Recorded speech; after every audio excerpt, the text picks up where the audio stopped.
To bring the discussion to life, I want to talk a little bit about some real world case studies that are going to illustrate the impact of having or not having an effective incident response plan.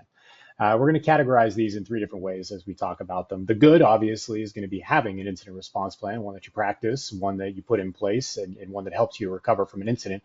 The bad is having an incident response plan, but not using it, or not having an incident response plan at all. And then the ugly is burying your head in the sand like an ostrich.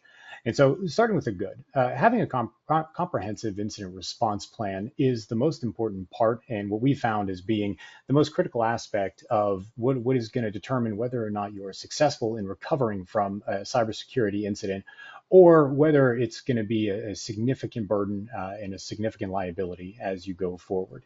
Not only incident response plans, but tabletop exercises. And so the good, and while I'm not going to discuss specific clients or specific organizations, the case that always comes to mind for me as a good is a financial services company that had a comprehensive incident response plan in place. They conducted regular tabletop exercises to simulate potential incidents, and they had pre-approval from their insurance carrier for key actions like notifying their customers, like the which DFIR firm they were able to use, and what other third-party experts was insurance willing to pay for. In instances where there is not insurance, it's equally as important to have an incident response plan because you need to know exactly what it's going to cost. And if you have a pre-approved or if you have vendors that you regularly work with, it's easier to budget for when an incident does occur.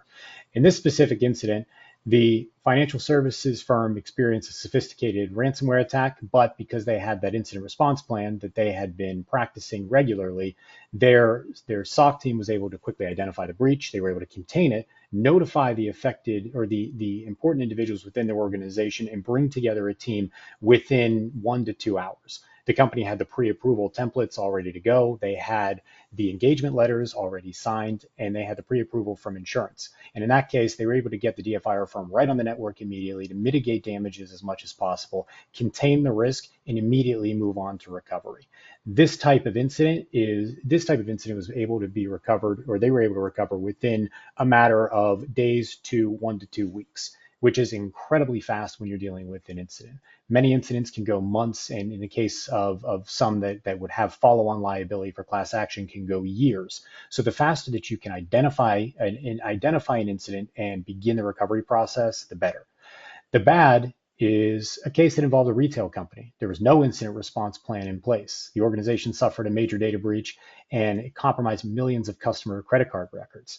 And because they had no incident response plan, it was chaotic and slow. And the threat actor was able to move around in their network and identify the most critical information, the type of financial information that puts their customers most at risk, identify that and exfiltrate it. Because they had that amount of time and the company itself was in a state of chaos, they weren't able to respond effectively. They weren't able to contain the incident, and it became much worse than it would have been otherwise. And all of that was because they didn't have a plan in place and they weren't able to respond effectively.